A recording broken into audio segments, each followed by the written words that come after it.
My mother-in-law handed me divorce papers at my wife's birthday party, smiled, and waited for me to cry, to beg, to prove I was the mistake she'd always said I was.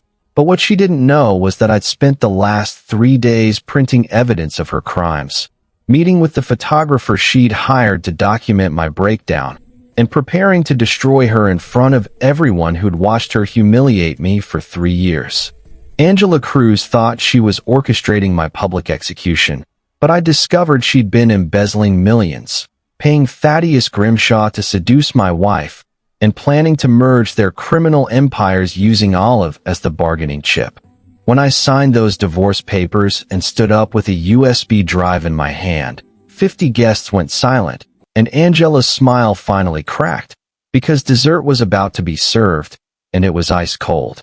If you've ever wanted to watch someone who thinks they're untouchable get destroyed by the person they underestimated most, hit subscribe now, because what happens in the next 60 seconds will make you believe in justice again.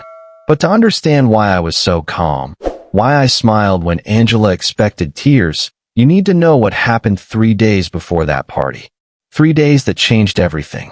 3 days before my wife's birthday party, I was sitting at my desk at midnight, analyzing expense reports for a client. I'm a business consultant, boutique hotel chains, mostly. Boring work.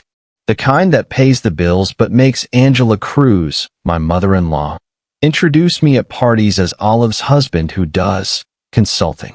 Like it's a hobby, not a career. This particular client wanted to merge with a competitor, and I was doing due diligence on their financials. Standard stuff.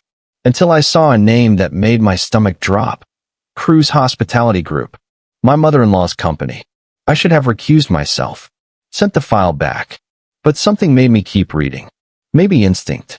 Maybe the way Olive had been acting lately.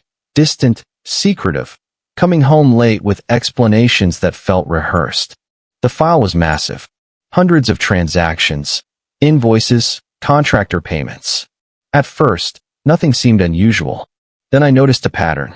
Large payments. 50,000, 75,000, 100,000. All labeled legal consulting fees. All going to the same recipient. Grimshaw Holdings, LLC. Thaddeus Grimshaw's family company. The man Angela always brought up at dinner parties. The one she thought Olive should have married. My hands started shaking before my brain caught up.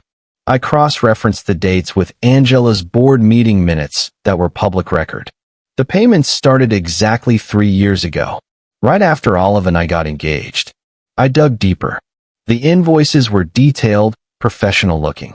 But when I checked the case numbers against public court records, nothing matched. These cases didn't exist. These weren't legal fees. They were something else entirely. That's when I found the email. Buried in a forwarded thread, sent from Angela's assistant to Thaddeus's office 2 weeks ago. Per Mrs. Kruz's instructions, the attached prenuptial agreement has been prepared for Miss Olive Knox and Mr. Thaddeus Grimshaw. Please review and advise. Suggested signing date. Post-dissolution of current marriage. I read it 3 times. 4. 5. My hands were shaking so badly, I almost knocked over my coffee. Prenuptial agreement. Olive and Thaddeus. Post-dissolution of current marriage. They weren't planning an affair. They were planning a future. My wife had a prenup with another man, while still married to me. And Angela was bankrolling the whole thing. Had been for 3 years. Since the day I proposed. I sat there in the dark, the only light coming from my laptop screen, and felt my entire marriage rewrite itself in my head. Every dinner where Angela compared me to Thaddeus. Every late night Olive spent helping her mother. Every secret phone call. Every time she pulled away when I reached for her hand. It all made sense now. Horrible, crystal clear sense. Let me back up. Tell you who I am. Who I was before that night. Before I discovered my marriage was a business transaction disguised as love. I'm John Knox. 32 years old. Self-employed business analyst. Which is just a fancy way of saying I help companies figure out where their money's going and whether they're getting robbed. Ironic, right? I'd been the family disappointment for 3 years, The entire length of my marriage to Olive Kruz. He's a consultant, Angela would say at her monthly dinner parties, her voice dripping with pity. Contracts, freelance work, nothing stable. Then she'd smile at Thaddeus Grimshaw across the table. Not like Thaddeus here. Partner at his father's firm at 28. Olive could have had that life. She never said it outright. Never had to. The implication hung in the air like the expensive perfume she wore. You're not good enough. You'll never be good enough. My daughter settled for you. I met Olive 3.5 years ago at a charity auction. I was there analyzing donor patterns for a client. She was volunteering, checking people in, laughing with guests. When I approached the table, she looked up and smiled, and I swear, the whole room got brighter. We talked for 3 hours that night. She loved my terrible jokes. Asked about my work like it actually mattered. When I told her I'd built my consultancy from my kitchen table, she didn't look down on me. She said it was impressive. My mother won't approve, she told me on our 4th date.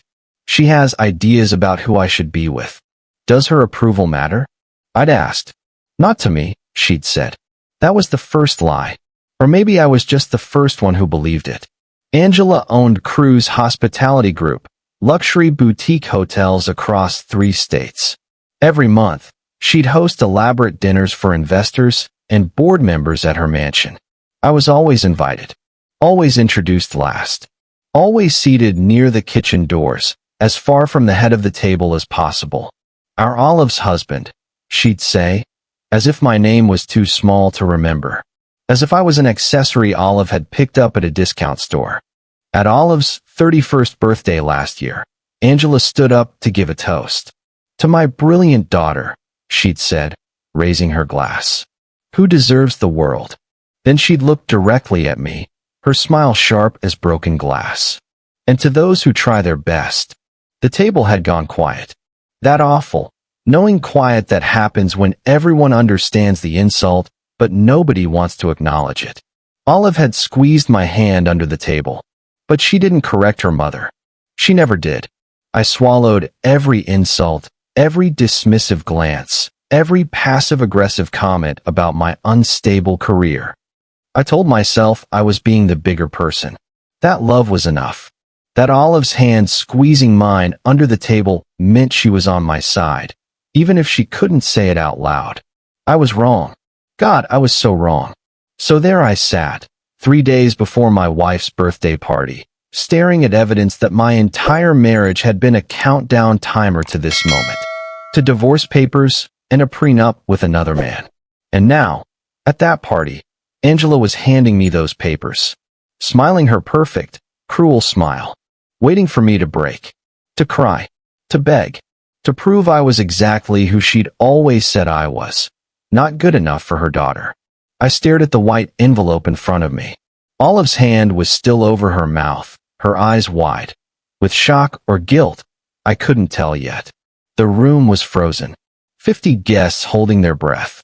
Angela's diamonds catching the candlelight. The photographer in the corner, Veronica, who'd warned me this was coming, quietly snapping photos of my humiliation. But what Angela didn't know was that I had printed everything. Every fraudulent transaction. Every fake legal fee. Every offshore account. Every lie. I had it all organized in a folder in my car. And in my jacket pocket, I had a USB drive that was about to ruin her life. Because tonight, I wasn't just a consultant analyzing numbers. I was a man who discovered that his mother-in-law had been embezzling millions, that his wife might be complicit, and that the betrayal went so much deeper than divorce papers. Tonight, when Angela handed me those papers and expected me to break, I was going to make sure everyone stayed for dessert. And what I was serving was going to be ice cold. You're not ready for what happens next. Trust me. Keep watching, because the moment I open that envelope, everything explodes. I reached for the envelope slowly, deliberately.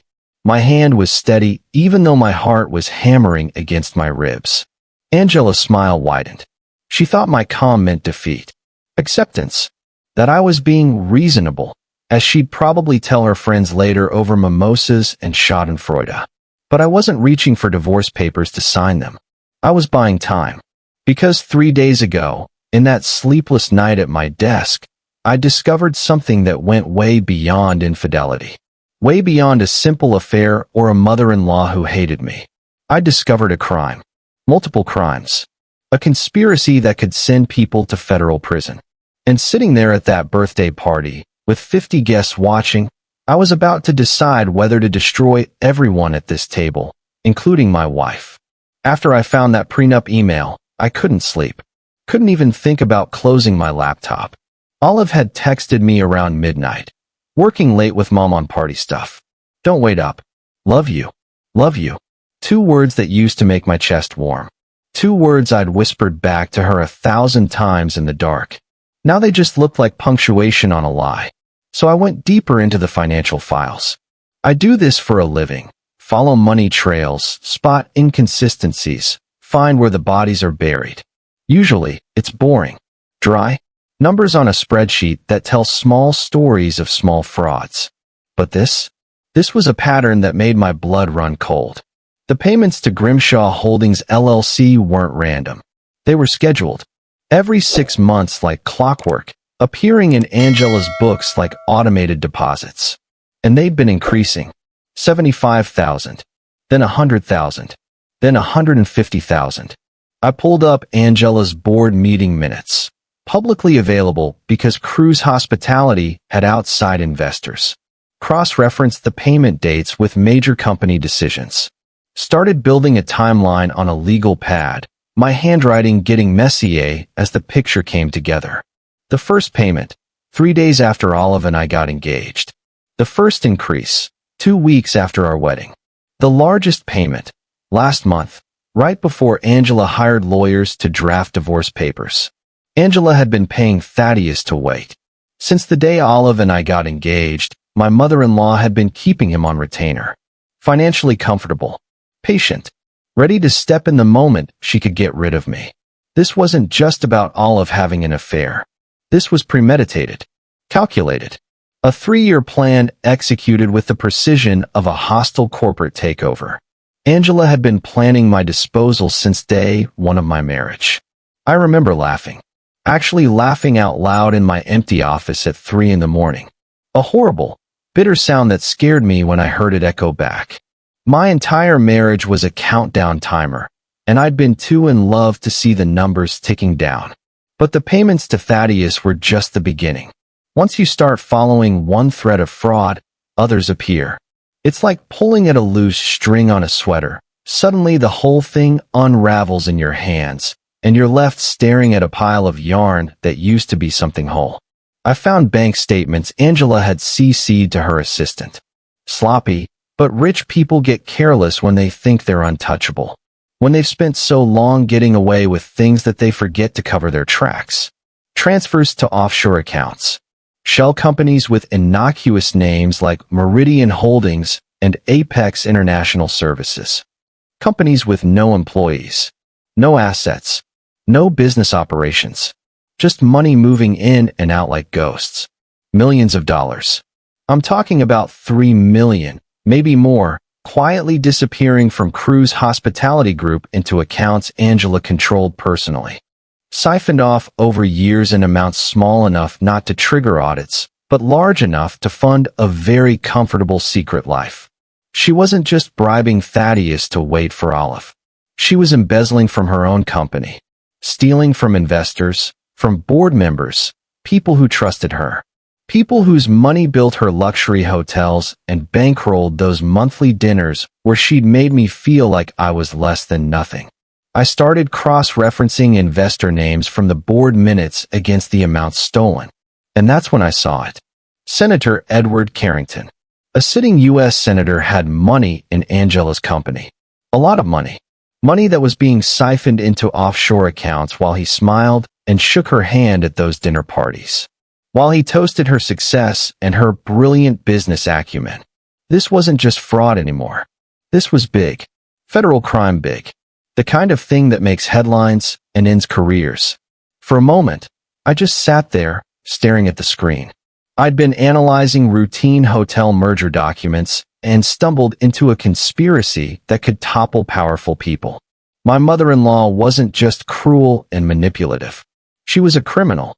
A sophisticated, careful, arrogant criminal who'd been getting away with it for years because nobody had bothered to look closely enough at the numbers. Nobody except me. Then I made a mistake. Or maybe it wasn't a mistake. Maybe part of me needed to know how deep Olive was in this. Whether she was a victim or an accomplice. Whether the woman I'd married still existed or if she'd been a performance all along. I pulled up our joint bank account. The one we'd opened when we got married. Where our paychecks went. Where we paid rent and utilities and groceries and all the mundane things that make up a shared life. I'd stopped checking it months ago. Why would I? We were married. We were supposed to trust each other. And there it was. A wire transfer I'd never noticed before, buried among grocery store charges and utility payments. $10,000. Deposited last month. Memo, birthday gift. Sender, Meridian Holdings, LLC. One of Angela's shell companies. One of the accounts she was using to hide stolen money. My wife had taken $10,000 from her mother's fraud. I stared at that transaction for so long my laptop screen dimmed, then went dark, leaving me looking at my own reflection in the black glass. Did she know? Did Olive know what that money really was? Where it came from? Which investors it had been stolen from? Or was she just taking birthday money from her mom, like she'd always done, not asking questions because that's what rich people do? They don't ask where money comes from. They just take it and smile and say thank you. I thought about all the recent changes. Olive coming home late, smelling faintly of cologne that wasn't mine. Secret phone calls in the bathroom, water running to mask her voice. Her phone screen angled away from me when notifications appeared, quick fingers dismissing messages before I could see. That message I'd glimpsed last week. Can't wait to see you tomorrow. T. For Thaddeus. Her explanation. Catering vendor. A lie so casual it hurt worse than the truth would have. The woman I loved. The woman who'd laughed at my terrible jokes and said her mother's approval didn't matter, was either a knowing participant in fraud or so willfully blind that she'd taken stolen money without question. I didn't know which was worse. A criminal or a fool. My wife was one of those things. Maybe both. I printed everything. The transactions. The emails. The offshore accounts, the shell companies, the payments to Thaddeus, the fake invoices, the board meeting minutes. Every piece of evidence that proved Angela Kruz was a thief and a conspirator. My hands were shaking so badly I could barely collate the pages. I organized it all into folders, labeled them with sticky notes in handwriting that got messier as I went. Evidence. Fraud. Prenup. Offshore. Each folder a weapon I could use to destroy the woman who'd spent 3 years destroying me. It was almost 6 in the morning when I heard Olive's key in the door. I shoved everything into my briefcase just as she walked into the office. She was still in her clothes from yesterday, hair slightly messed up, makeup faded. Coming home from helping her mother with party preparations that apparently took all night. "You're still up?" she asked, crossing the room to kiss my forehead. Her lips were cold. Or maybe I was. Just finishing work. I lied. The first lie I'd ever told her. Or maybe just the first one I'd admitted to myself. "You work too hard," she said, smiling. That smile. The same smile I'd fallen in love with 3 years ago at a charity auction when she'd made the whole room feel brighter just by existing. Now it looked different. Corrupted by everything I knew. Every lie she'd told. Every secret she'd kept. Every moment she'd let her mother humiliate me while she squeezed my hand under the table and did nothing. "I'll come to bed soon," I told her. She kissed me again and left. I heard the shower start in the bathroom. Heard her humming something I didn't recognize. I sat there, staring at my briefcase full of evidence. I had 2 days until the party. 2 days to decide. Confront her now, or wait for Angela to make her move. If I confronted Olive, she'd warn her mother. Angela would hide the evidence, move the money, cover her tracks. These people had lawyers. They had power. They had 3 years of planning on their side, and the kind of money that makes problems disappear. But if I waited, If I let Angela hand me those divorce papers in front of 50 witnesses, if I let her think she'd won. I looked at the folders again, then at my phone, at Olive's contact photo, us on our wedding day, both of us laughing, both of us young and stupid, and believing that love was enough to overcome anything. I made my decision. I was going to let Angela hand me those divorce papers in front of 50 witnesses. I was going to let her orchestrate my public humiliation, let her document every moment, let her think she'd finally gotten rid of the disappointment her daughter had married. And then I was going to burn her entire world to the ground. Because sometimes the cruelest gift someone can give you is proof of exactly who they are. And I had folders full of proof. You think that's the twist? Oh, you have no idea. The next morning, I get a phone call that changes everything. A phone call from someone I haven't heard from in 3 years. Someone with photos. Someone who'd been watching this family longer than I had. Keep watching, because what she tells me makes the embezzlement look like pocket change. You're going to want to see this. The next morning, I was sitting at my desk trying to figure out my next move when my phone buzzed. Unknown number. I almost didn't answer. I'd been getting spam calls all week. Robocalls about extended car warranties and credit card debt I didn't have. But something made me pick up. Maybe instinct. Maybe the same thing that had made me keep reading those financial files when I should have closed the laptop and pretended I'd never seen them. Mr. Knox? A woman's voice. Nervous. Uncertain. Speaking. My name is Veronica Salazar. I'm a photographer. I shot your wedding 3 years ago. I remembered her. Young, maybe late 20s, with kind eyes and a talent for catching moments people didn't know they were having. Professional. Respectful. The kind of person who faded into the background while somehow seeing everything. I remember you, I said carefully. Is this about reprints or? No. Her voice dropped to almost a whisper. I need to talk to you. It's about your mother-in-law. And your wife. My heart stopped. Then started again, harder. What about them? Not on the phone. She paused. Can we meet? An hour later, I was sitting across from Veronica Salazar in a coffee shop I'd never been to, in a neighborhood 40 minutes from my apartment. She'd chosen the location. Said it was important we weren't seen. That should have scared me. Instead, it made me pay attention. She looked the same as I remembered. Dark hair pulled back, tired eyes, hands that wouldn't stay still. She was clutching a manila envelope like it might fly away if she loosened her grip. Thank you for coming, she said. I wasn't sure if I should contact you. But after what I heard yesterday, she trailed off, looking at the envelope. I couldn't stay quiet. What did you hear? She slid the envelope across the table. Her hands were shaking. I wasn't sure if I should show you this, she said. But I've seen this before. Wealthy families disposing of people they don't like. And I thought you should know. I opened the envelope. Inside were photos. Not from my wedding. Recent ones. Last week, maybe. Olive and Thaddeus at a restaurant. Laughing. His hand on hers across the table. Proprietary, familiar, comfortable. The body language of two people who'd done this 100 times before. Another photo. Them outside a jewelry store. Through the window, you could see Olive trying on rings. Engagement rings. The kind with diamonds that catch the light. She was smiling. The kind of smile she used to give me. My chest tightened. It's one thing to read about an affair in an email, buried in corporate documents at 3 in the morning. It's another thing to see it. To see your wife looking at another man the way she used to look at you. To see her trying on rings for a future that doesn't include you. I was shooting an engagement session nearby, Veronica explained quickly. For a client. I saw them and I recognized her. Your wife. From the wedding. Why take the photos? My voice came out flat. Dead. Because something felt wrong about it. The way he touched her. The way she looked around before they went inside. Like she was checking if anyone was watching. It felt. She searched for the word. Staged. Rehearsed. And then yesterday? Veronica took a breath. Yesterday, I delivered photos to Mrs. Kruz for the birthday party, she said. She hired me to photograph the event.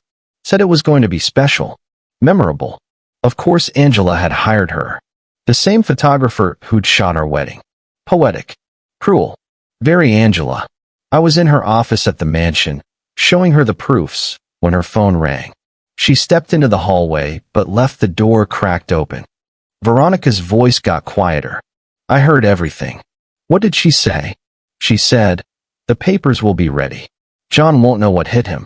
We'll finally be done with this mistake." The coffee in my cup went cold. Or maybe I did. Papers, I said, even though I knew. Even though I'd seen the prenup draft buried in those files. I didn't know what she meant then, but the way she said it. Veronica looked at me with something like pity. "Mr. Knox, I've worked with wealthy families for 10 years. I've photographed weddings and anniversaries and birthday parties. I've seen divorces, I've seen affairs, I've seen them dispose of people like throwing out old furniture." She paused. "That's what this is, isn't it?" I nodded slowly. Couldn't speak. "I'm sorry," she said softly. "There's more, isn't there?" I cut her off. "You wouldn't have called me just to show me photos of my wife with another man. You could have sent these in an email." Veronica took another breath. Steadying herself, "Mrs. Kruz asked me to photograph the birthday party tomorrow night. She was very specific about what she wanted." Her voice got even quieter. She said, "Capture everything. Every moment. Especially John's face." The room spun. She wanted documentation. That's what I thought too. Veronica nodded. "I've seen this before, Mr. Knox. Rich families documenting their version of events. Making sure they have proof that you were unstable, or difficult, or refusing to go quietly." I finished. "She's going to serve me divorce papers at the party, and she wants photos of my reaction. Proof I was difficult so she can use it in court. Contest assets. Maybe even claim I was threatening or abusive." "I don't know you, Mr. Knox," Veronica said. "But I know them. And I've seen this destroy people. Why are you helping me?" I asked. "You could lose Angela as a client. Wealthy clients like that, they talk. They'll blacklist you. You'll never work society events again." Veronica looked down at her coffee. When she spoke, her voice was barely above a whisper. 3 years ago, I shot a wedding for a family like yours. The Strattons. Big family, old money, appeared in the society pages every other month. The bride was..." She paused. "She was kind. Real. Not like the others." "What happened?" "Her in-laws didn't approve of the groom. Thought he was beneath her. So they planned to get rid of him. Same thing. Public humiliation, documentation, everything carefully orchestrated." She looked up at me. "They hired me to photograph the moment they served him papers at their anniversary party." My stomach turned. "What did you do?" "I took the photos." Her voice cracked. "I didn't know what else to do. I needed the money. I stayed quiet and took the photos like they asked." She wiped her eyes. "He killed himself 2 weeks later. Couldn't handle the shame. The public destruction. His name dragged through society gossip and legal filings. Jesus." The bride tried to reach out to me after. One of the photos I'd taken. Some evidence of what they'd done to him. But the family had already paid me to destroy them. Made me sign an NDA. Made sure there was no proof of what they'd done. Veronica looked at me with red eyes. "I'm not making that mistake again, Mr. Knox. I don't know what you're planning to do tomorrow night. But whatever it is, you'll need proof. Documentation. The real story, not the one they're trying to tell." She paused. "And I'll make sure you have it." I stared at her. This woman I'd met once, 3 years ago, at my wedding. This stranger offering to help destroy the family that hired her. Risking her career. Maybe her safety. "You could get sued," I said. "Probably. You'll definitely lose wealthy clients." "Good." She almost smiled. "They're terrible people." I almost smiled back. First time in days.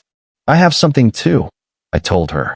I pulled out my phone, showed her a few of the financial documents I'd photographed. The fake invoices. The offshore accounts. The shell companies with Angela's name on them. Angela's been embezzling from her company. Millions. I have proof. Veronica's eyes widened. "Oh my God. Tomorrow night, when she hands me those papers, I'm going to expose everything." I put my phone away. The affair, the embezzlement, the whole conspiracy. In front of everyone. That's She laughed, surprised, almost delighted. That's brilliant. It's risky. If Olive's part of this, if she knows about the money, I'll be exposing my own wife as a criminal. Do you think she knows? I didn't answer right away. I thought about Olive crying in the kitchen at 2 a.m. The way she'd said, "I'm just tired," with guilt in her eyes. The $10,000 in our account from her mother's shell company. The way she'd almost told me something, then stopped when her phone buzzed. I don't know, I said finally. But tomorrow I'm going to find out. Veronica slid a business card across the table. Personal number written on the back in blue ink. Whatever you're planning, Mr. Knox, I'll photograph it all. The real story, not the one they're trying to tell. I pocketed the card. Looked at the photos of Olive and Thaddeus one more time. In one photo, Olive was looking at an engagement ring with pure happiness on her face. The kind of happiness she used to have with me. In the wedding photos this same woman had taken 3 years ago. Before Angela's dinners. Before the humiliation. Before whatever had turned my wife into a stranger. When had that changed? When had I become the obstacle instead of the love story? Thank you, I told Veronica. For the photos. For the warning.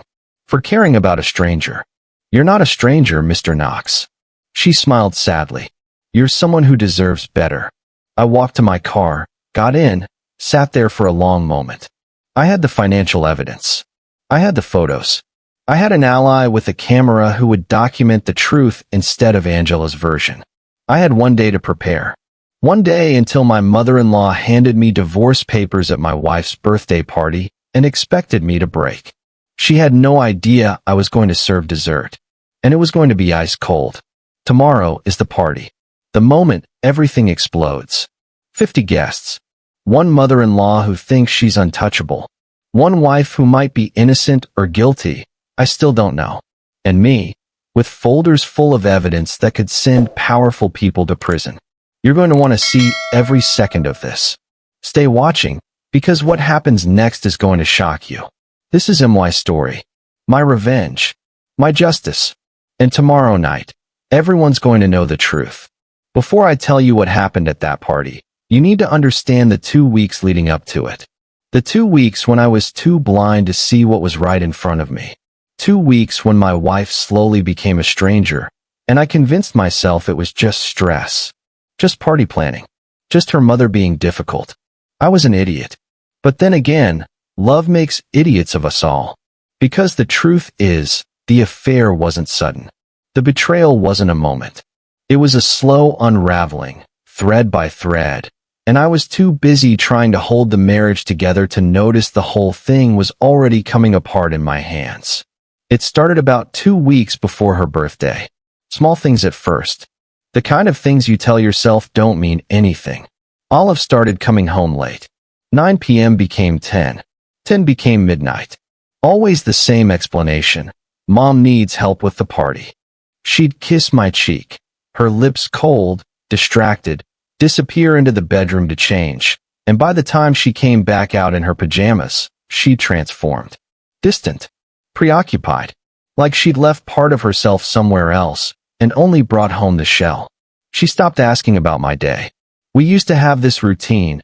I'd tell her about work. She'd laugh at the ridiculous clients, share stories about the hotel where she worked in events. We'd cook dinner together, badly, and laugh when we burned things. When we'd set off the smoke alarm making pasta. When I'd somehow managed to undercook rice. Those were good nights. Simple nights. The kind that make a marriage feel like home. But suddenly, she'd eat standing up at the counter, scrolling through her phone. When I'd reach for her hand, she'd find a reason to move. Needed water. Had to check something. Had to call her mother back. 100 small rejections. Each one I told myself didn't matter. Then there were the phone calls. She started taking them in the bathroom with the door closed. I'd hear her voice, lowered, muffled by running water she'd turn on for privacy. Like she was trying to drown out her own words. Once I knocked. Everything okay? Just Mom. She'd called back through the door. Catering drama. But her phone was tilted away from me more and more. Notifications would appear and disappear before I could see them. quick fingers dismissing messages like they were secrets. That's when I saw it. Just once. Just a glimpse. A message preview on her phone while she was in the shower. Can't wait to see you tomorrow. T. She came out, towel wrapped around her, saw me looking at her phone on the counter. Work thing, she said quickly. Too quickly. Catering vendor. Thaddeus from Thornhill Events. The lie came so easily. That should have told me everything. One night, about 10 days before the party, I woke up at 2 a.m. Olive wasn't in bed. I found her in the kitchen, crying.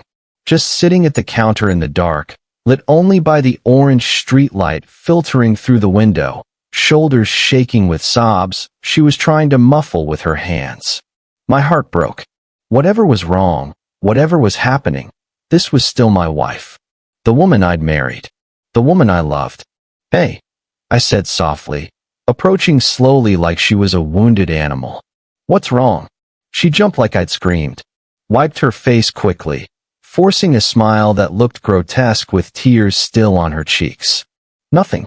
I'm just tired. Olive. Really, I'm fine. But her voice cracked on the word fine. I pulled her into my arms. She froze for a second.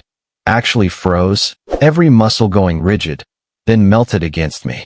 Her whole body shook with sobs she couldn't control anymore. You can tell me, I whispered into her hair. Whatever it is, we'll figure it out together. For a moment, I thought she would. I felt her take a breath. Felt her mouth open against my shoulder. Felt her body tense like she was about to say something that would change everything. I need to tell you something. Then her phone buzzed. Loud in the quiet kitchen. Violent in the silence. She pulled away immediately. Grabbed it like it was a lifeline. Read whatever was there. Her face changed. Hardened. I have to go, she said. Now? It's 2 in the morning. Mom's having a crisis. The venue double booked or something. I have to. She was already moving. Grabbing her keys from the hook. Her purse from the chair. Moving like she couldn't get out fast enough. Olive, wait. But she was gone. The door closed behind her with a soft click that felt like a gunshot in the dark. I stood there in the kitchen, alone, and realized something I'd been avoiding for weeks. My wife wasn't distant because of stress. She was distant because she was leaving. In every way except physically, she'd already left. I just hadn't accepted it yet. But it wasn't just Olive acting strange. Angela was different too. About a week before the party, she showed up at our apartment. Unannounced. Angela never showed up unannounced. She called first, scheduled visits like business meetings, made sure you were prepared for her inspection of your inadequate life. I was just in the neighborhood, she said at the door, smiling that smile that never reached her eyes. Impossible. We lived in a modest neighborhood 40 minutes from her mansion in the wealthy part of town. Angela was never just in the neighborhood. Olive's at work, I told her. Oh, I know. Of course she knew. I wanted to drop off some decorations for the party. She was carrying a small box, but what caught my attention was the envelope on top. White. Elegant. Expensive paper. Sealed with what looked like a wax seal. The same envelope I'd later see at the party. Pretty envelope, I said, trying to make conversation. Angela's hand moved too quickly, covering it. Oh, this? Just some paperwork for the hotel group. Seems fancy for business documents.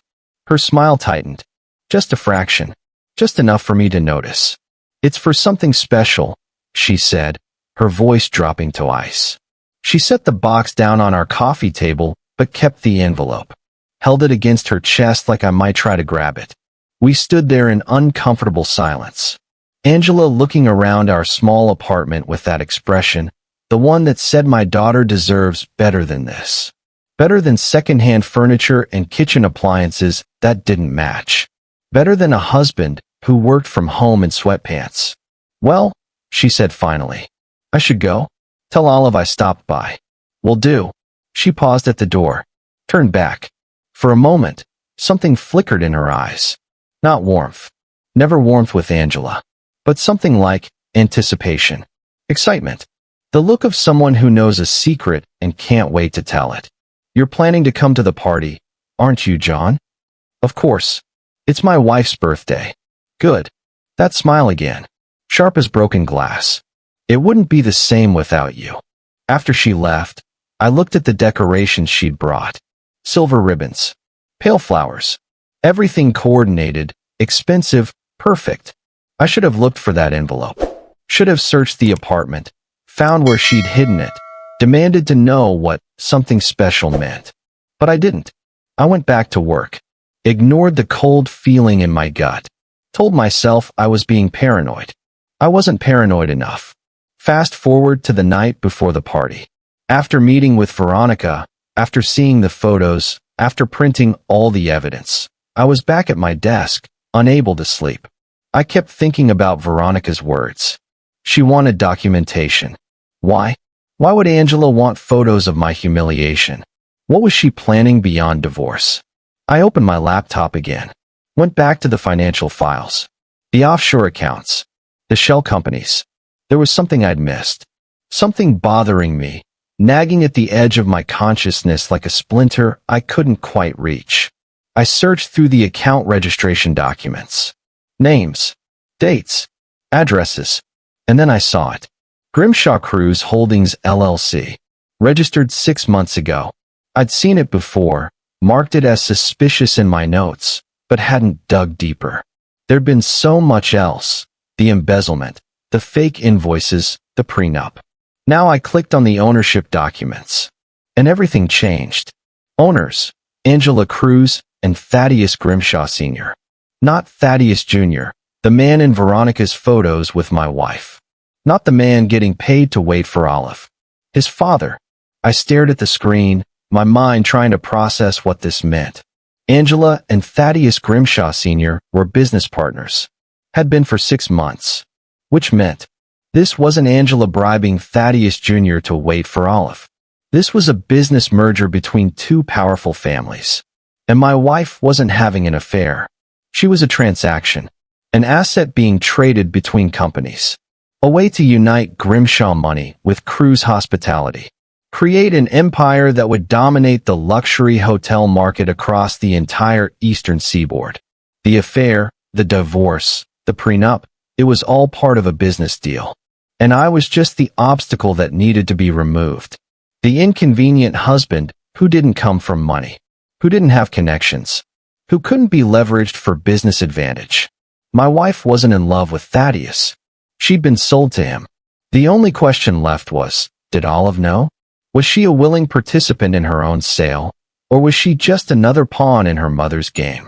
Another piece being moved around the board by people who thought money made them gods. Tomorrow night, at that party, when Angela handed me those papers and Olive stood there with her hand over her mouth, I was going to find out. Because I wasn't just exposing an affair anymore. I was exposing a conspiracy. A criminal enterprise disguised as a family business. A web of fraud and manipulation that went deeper than I'd imagined. And every single person at that party was about to learn the truth. Including my wife. The party is next. Everything I've discovered, everything I've planned, every piece of evidence I've gathered, it all comes down to one moment. 50 guests, one envelope, and me, holding proof that could destroy everyone at that table. Keep watching. You've come this far. You need to see how this ends. The day of the party, I stood in front of the bathroom mirror, adjusting my tie for the 3rd time. Black suit. White shirt. Perfect Windsor knot. I looked like a man going to a celebration. I felt like a man going to war. Behind me, through the bathroom door, I could see Olive getting ready. She was humming. Actually humming. Some song I didn't recognize. Light and carefree. Happy. Excited. I can't believe Mom went all out this year, she called from the bedroom. She rented the Ashford Ballroom. Can you believe it? That place costs a fortune. She certainly spared no expense, I said. My voice sounded normal. Steady. Casual. I was getting good at lying. Olive appeared in the doorway, wearing the dress we'd picked out together 2 weeks ago. White with gold accents that caught the light. She looked beautiful. Glowing. Looking at her, I wanted to believe she didn't know. That she was innocent. That her mother had manipulated her, controlled her, turned her into a pawn without her consent. That the woman I'd married still existed somewhere underneath the lies. But then I remembered the $10,000 in our account, the jewelry store photos, the message from Thaddeus, and I wondered if I'd ever known my wife at all. The Ashford Ballroom was everything Angela would want, dripping with luxury, old money elegance, the kind of place that whispered you don't belong here to anyone who hadn't been born rich. Chandeliers that probably cost more than my annual income hung from the ceiling like crystal galaxies. White roses everywhere, Olive's favorite, Angela always said, though I knew Olive actually preferred wildflowers. Champagne towers that sparkled under the lights like liquid gold. 50 people were already there when we arrived. I recognized most of them, Angela's monthly dinner crowd, investors in Kruz Hospitality Group, board members, wealthy families with their perfect smiles and expensive watches, and the kind of confidence that comes from never having to worry about money. And there, near the bar, looking confident and smug in a charcoal suit that probably cost 3 months of my rent, Thaddeus Grimshaw Jr. He was wearing cufflinks. I noticed because the light caught them when he raised his glass. Gold with an engraved crest. The Grimshaw family crest. The same one I'd seen on the LLC registration documents. The same one that marked him as property of the empire, just like Olive. When Olive saw him, she lit up. Just for a second. A flash of genuine happiness before she caught herself and dimmed it down to polite friendliness. But I saw it. And now I couldn't unsee it. Angela appeared like a shark sensing blood in the water. All smiles and diamonds and perfectly styled silver hair that probably took hours to look that effortlessly elegant. John. She air-kissed near my cheek, nowhere close to actually touching. So glad you could make it. As if I had a choice. As if I was a guest instead of the guest of honor at my own execution. Wouldn't miss it, I said. I spotted Veronica across the room, camera in hand, officially hired photographer. She was photographing the champagne tower, the flowers, the guests. Professional. Invisible. She caught my eye and gave the tiniest nod. I'm ready. I patted my jacket pocket. Felt the USB drive there. Small. Plastic. Holding enough evidence to destroy everyone in this room. I was ready too. They'd set up one long formal table, the kind you see in movies about royalty or mob families. 50 place settings, each one perfect. Crystal glasses. Silver cutlery that probably cost more than my laptop. Name cards and calligraphy. I found mine. Second to last seat on the left side. As far from the head of the table as possible while still technically being seated. Of course, Olive was in the middle, place of honor. Angela at the head, naturally. And Thaddeus. Thaddeus was diagonally across from Olive. Perfectly positioned so they could see each other, exchange glances, pretend it was accidental. I watched them as guests took their seats. The way Olive smoothed her dress when she knew he was looking. The way Thaddeus smiled at something she said across the table. The easy familiarity between them, like they'd done this 100 times before. 3 years of marriage, and Olive had never looked at me like that in public. Never showed me off. Never made it clear to anyone that I was hers, and she was mine. But with Thaddeus? In a room full of people? She let her guard down just enough for me to see what I'd been missing. Servers poured champagne into crystal flutes. Angela stood, tapped her glass with a knife. The room went silent. Thank you all for coming to celebrate my daughter's special day, she began, her voice carrying across the room with practiced ease. I tuned out most of the speech. The praise for Olive, intelligent, beautiful, deserving of the world. The carefully worded mentions of family and future and change. But then she looked at me, actually looked directly at me across all those place settings, and said, and of course, we're grateful for everyone who's been part of Olive's journey. Not her husband. Not John. Just everyone. As if I was one person in a crowd of people who didn't matter. A supporting character in Olive's story. Easily replaced. Already forgotten. Guests shifted uncomfortably. Polite laughter. Knowing looks. They'd all heard Angela do this before.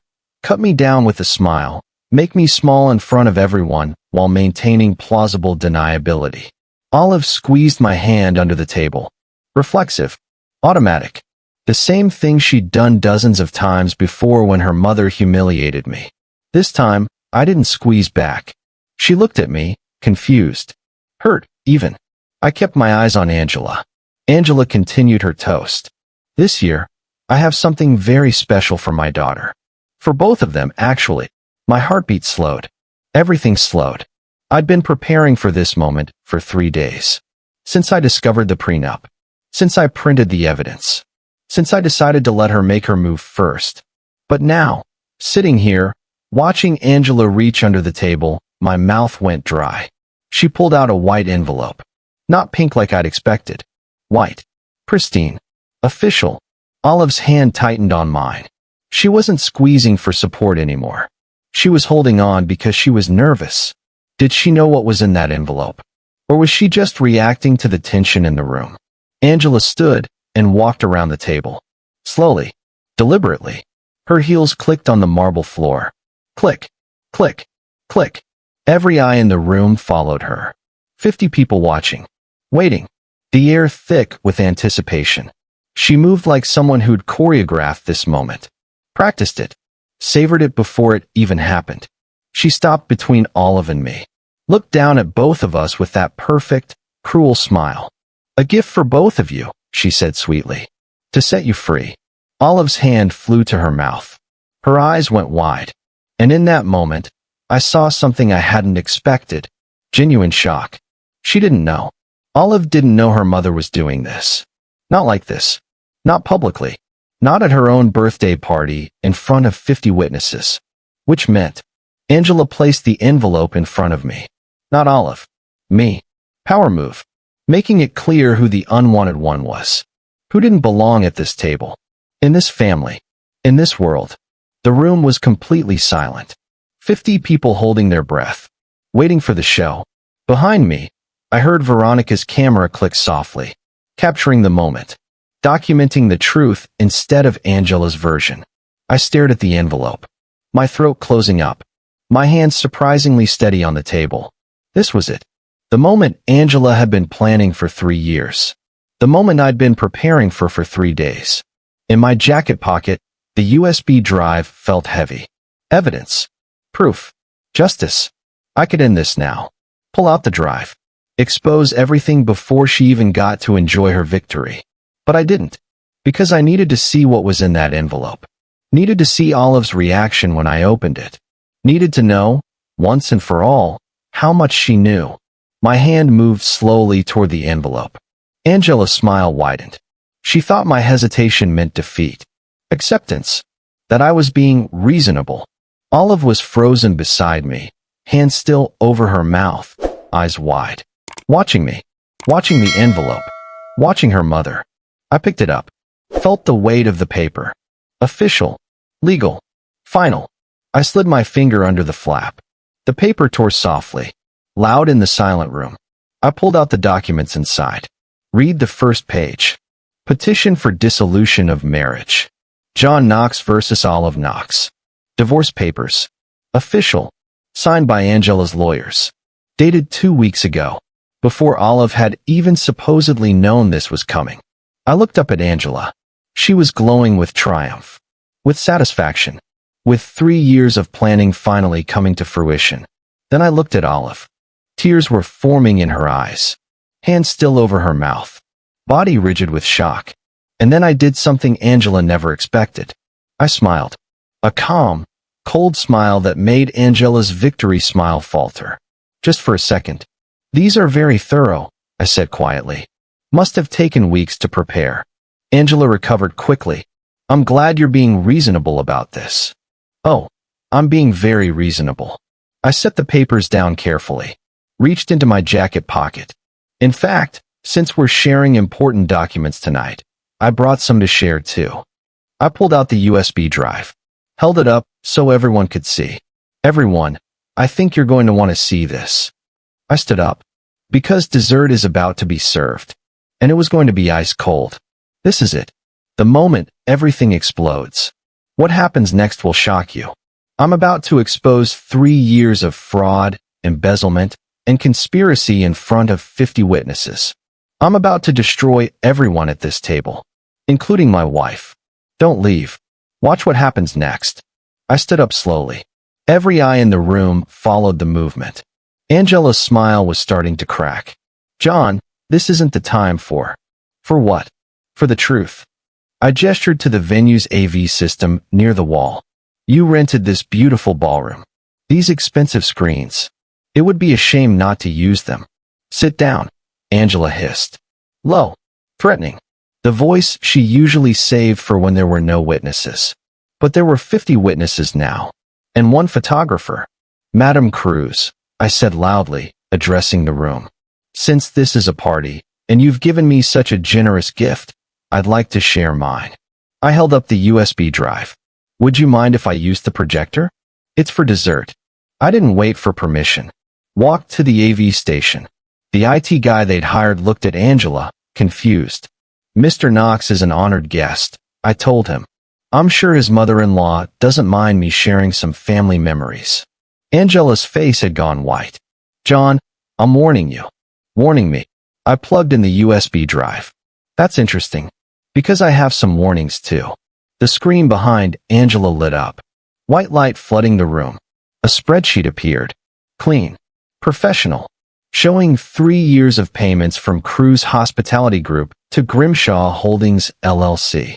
For those of you who are investors in Kruz Hospitality, I said calmly, addressing the room.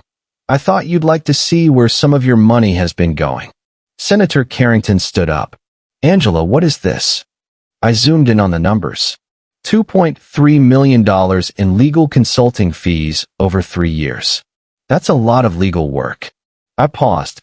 So I checked the case numbers against public records. The room was silent. Waiting. They don't exist. These cases were never filed.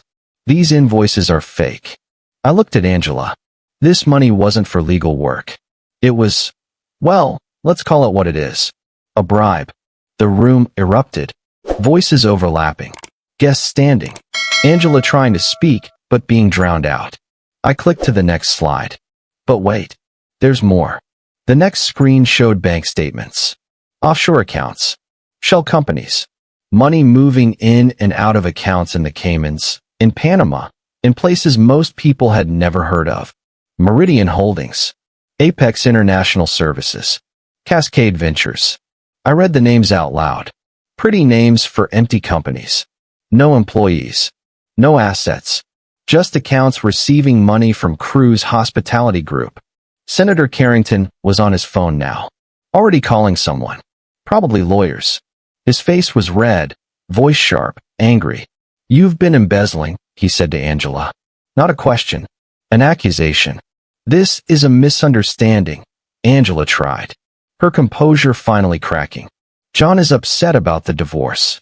I'm upset about a lot of things, I cut her off. But mostly, I'm upset about fraud.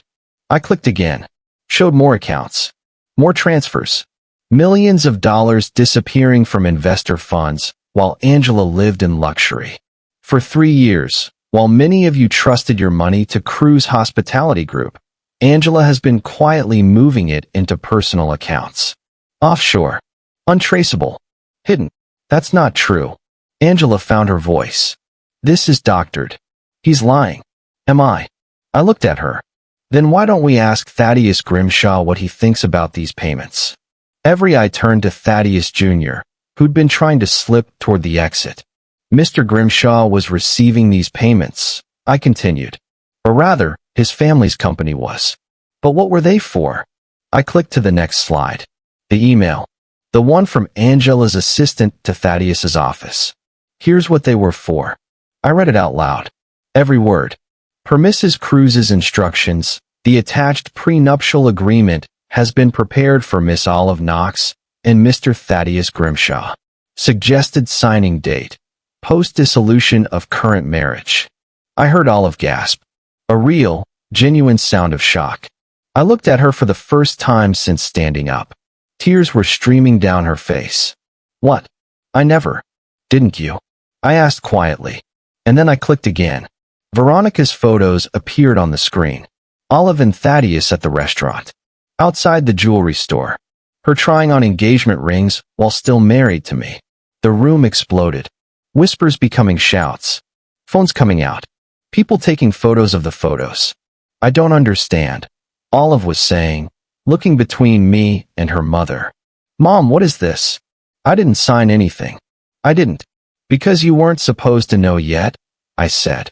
My voice surprisingly steady. Not until after I was gone. Not until the divorce was final and your mother could present you with this done deal. Marry Thaddeus. Unite the families. Merge the businesses. I addressed Thaddeus directly. Isn't that right, Mr. Grimshaw? You were being paid to wait. To court my wife. To be ready to step in the moment I was removed. Thaddeus's face had gone pale. That's not. $2.3 million, I said. That's a lot of money to wait around for someone else's wife. I clicked to the last slide. The one I'd been saving. But here's my favorite part, I said. The real reason behind all of this.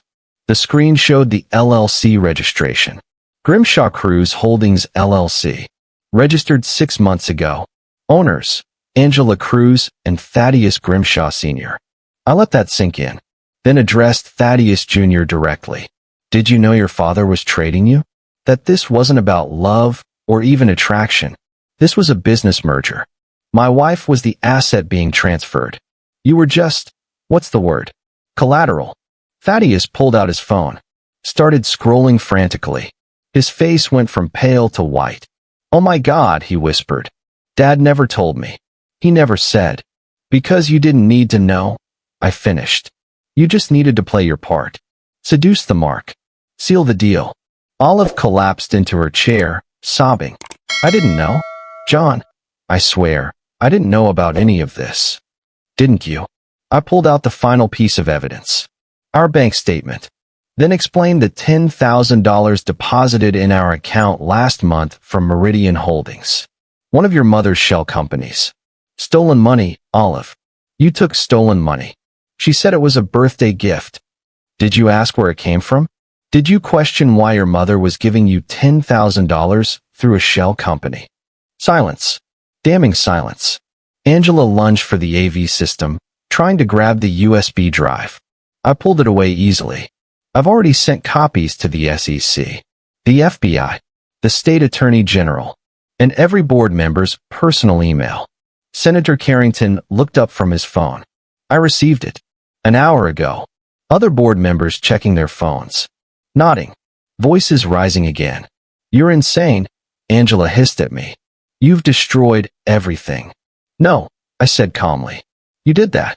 I just made sure everyone got to watch. That's when the ballroom doors opened. 2 people in dark suits walked in. FBI badges visible on their belts. Special Agent Mira Colton once said, "We're looking for Angela Kruz." Angela's face went from white to gray. I'd called them 2 days ago. Sent them everything. They'd opened an investigation. And now, they were here for dessert too. Angela Kruz, we have a warrant for your arrest on charges of embezzlement, wire fraud, money laundering, and conspiracy to commit fraud. They cuffed her. Actually put handcuffs on Madam Angela Kruz in front of 50 of her closest friends and business associates. The woman who'd spent 3 years making me feel small was now being read her Miranda rights at her own daughter's birthday party. The second FBI agent approached Thaddeus Jr. We need you to come downtown for questioning. I haven't done anything. Thaddeus protested. Conspiracy to commit fraud. Money laundering. Shall I continue? I looked at Angela as they led her away. You wanted to humiliate me publicly. You wanted documentation of my breakdown. You wanted everyone to see me defeated. I gestured to the room. The chaos. The board members on phones. Thaddeus pale and shaking. Olive sobbing. Angela's perfect party in ruins. Well, everyone stayed for dessert. How does it taste? Angela's eyes met mine. For the first time, I saw fear. Real fear. Happy birthday, Olive, I said quietly, and walked out. You thought that was the end? The FBI is just the beginning. What happens next, when everything falls apart, when my wife realizes what she's lost, when Angela faces justice? You need to see it all. Asterisk, asterisk. Because this story isn't over. Asterisk asterisk. Not even close. Agent Colton approached Angela with professional calm. Angela Kruz, we have a warrant for your arrest on charges of embezzlement, wire fraud, money laundering, and conspiracy to commit fraud. I watched from where I stood, USB drive still in my hand. Veronica was capturing everything. Every moment. The truth this time, not Angela's version. This is ridiculous, Angela said, but her voice shook. I'll call my lawyers. You have the right to remain silent. Agent Colton continued, pulling out handcuffs. Anything you say can and will be used against you in a court of law. They cuffed her. Actually put handcuffs on Madam Angela Kruz in front of 50 of her closest friends and business associates. The woman who'd spent 3 years making me feel small was now being read her Miranda rights at her own daughter's birthday party. Part of me felt satisfaction. Most of me just felt empty. The second FBI agent approached Thaddeus Jr. We need you to come downtown for questioning. I haven't done anything. Thaddeus protested. Conspiracy to commit fraud. Money laundering. Shall I continue? The other guests were backing away, distancing themselves. That's what rich people do when someone in their circle gets exposed. They pretend they never knew them. Erase them from memory like deleting a contact from their phone. Senator Carrington approached me as Angela was being led away. You could have warned us, he said. Angry. I did. I replied, showing him my phone. Sent the email an hour before the party. Marked urgent. Figured you'd want to know your investment was being stolen. He checked his phone. Found it. His face went red, then pale. Forward it to my legal team, he said. Not thank you. Not sorry. Just demands. Because that's all they know. The other board members were scrambling now. Calling lawyers. Calling accountants. Trying to figure out how much money they'd lost. How much they could recover. Nobody looked at me. Nobody thanked me for exposing the fraud. I'd just saved them millions, maybe tens of millions, and I was still invisible to them. Except now, I didn't care. After Angela was removed, actually escorted out in handcuffs, which was surreal to see, I turned to Olive. She was still sitting at the table, destroyed. Makeup running. Hands shaking. She looked up at me with red, desperate eyes. John, please. I didn't know about the money. I swear I didn't know. I sat down across from her, suddenly exhausted. But you knew about Thaddeus. She couldn't meet my eyes. Mom said you'd never amount to anything. That I deserved better. She kept showing me numbers. Your income versus his. The life I could have. So you tried on engagement rings while you were still married to me? She sobbed harder. I was confused. She kept saying, what? That I wasn't good enough? Because she's been saying that for 3 years, Olive. And you never once defended me. You just squeezed my hand under the table like that made it better. You took $10,000 last month, I continued. From one of her shell companies. Stolen money. Investor money.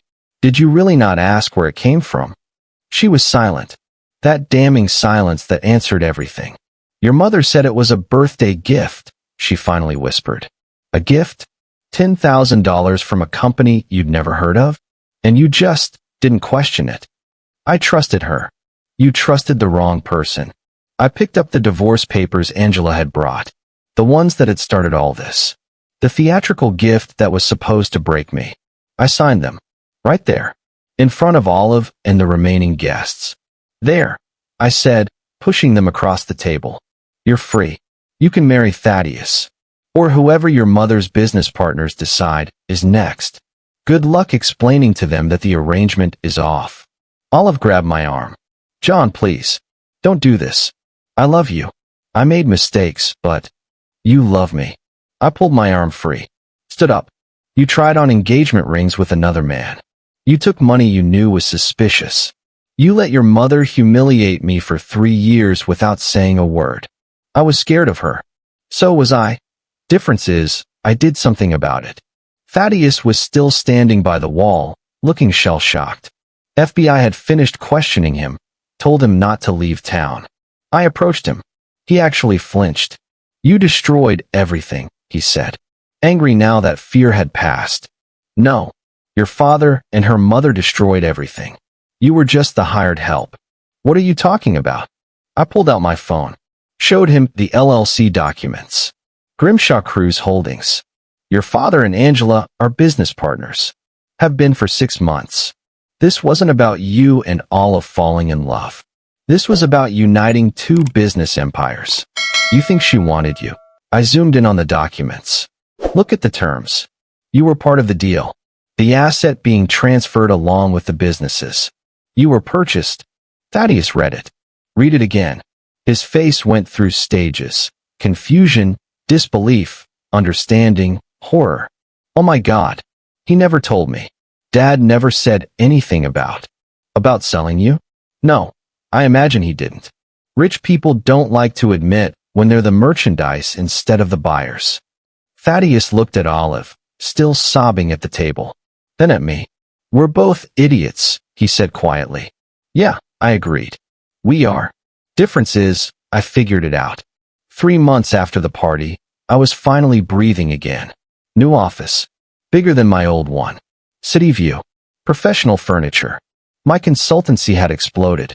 Turns out, exposing a multi-million-dollar fraud scheme makes you very popular with people who want their finances investigated. Senator Carrington's team had hired me. So had 3 other board members from Angela's company. I was making more money than I'd ever imagined. Could afford the kind of apartment Angela always said Olive deserved. Ironic. Angela was facing 15 years in federal prison. Embezzlement, wire fraud, money laundering. Her lawyers were trying to negotiate a plea deal, but the evidence I'd gathered was airtight. Thaddeus Grimshaw Sr.'s company was under investigation too. The partnership with Angela had exposed his own shady dealings. Thaddeus Jr. had fled to Europe. Last I heard, he was hiding out in some villa in Spain. And Olive was working retail. Her trust fund had been frozen in the investigation. Most of it turned out to be filled with money Angela had stolen. She'd call me a few times. Texts asking to talk. To explain. To apologize. I never answered. I looked at the framed photo on my desk. Not of Olive. Not of our wedding. Of myself on college graduation day. Young, ambitious, believing in myself. I'm back, I whispered. I was reviewing a client file when my phone buzzed. Unknown number. Text message. You need to see this. Now. V. I frowned. Veronica? An image loaded. Slowly. When it finally appeared, my blood turned to ice. It showed Veronica, tied to a chair, blood on her face, eyes wide with terror. Behind her, a concrete wall. Another text arrived. She paid the price for betraying the family. You're next. Angela sends her regards from prison. A friend. My hands started shaking. Another message. They're coming for you. Whatever you do, don't trust. The message cut off mid-sentence. I stood up fast. Chair falling backward. Grabbed my phone, my keys. Had to get out. Had to. My office door burst open. 2 men. Dark suits. Not FBI. Not police. Something else. One had his hand inside his jacket. Gun. Mr. Knox, he said calmly. You're coming with us. I dove for the window. Stupid. I was on the 4th floor, but panic makes you irrational. Hands grabbed me. Pulled me back. Strong. Professional. Don't make this harder than it has to be, the second man said. My phone clattered to the floor. Screen cracked. One last message visible. Check your spam folder. Password, dessert. She's not the only one. Your real ally. Then everything went black. What? They took Veronica. The photographer who helped me is kidnapped. And now those men have me. Who are they? Who is a friend of Angela's? She's in prison. How is she still controlling people from behind bars? And who is the real ally who signed that message? What's in the spam folder? Is there another conspiracy? Comment right now. Who do you think took Veronica? Is she still alive? Who grabbed John? What's in that spam folder? Who is the real ally? This story just went from revenge to thriller to conspiracy. Part 2 is coming, and you will not believe what happens. If you want to see how this ends, if you want to know who's been playing all sides, hit that subscribe button now. Because I thought I won at that party. I was wrong. The game just started.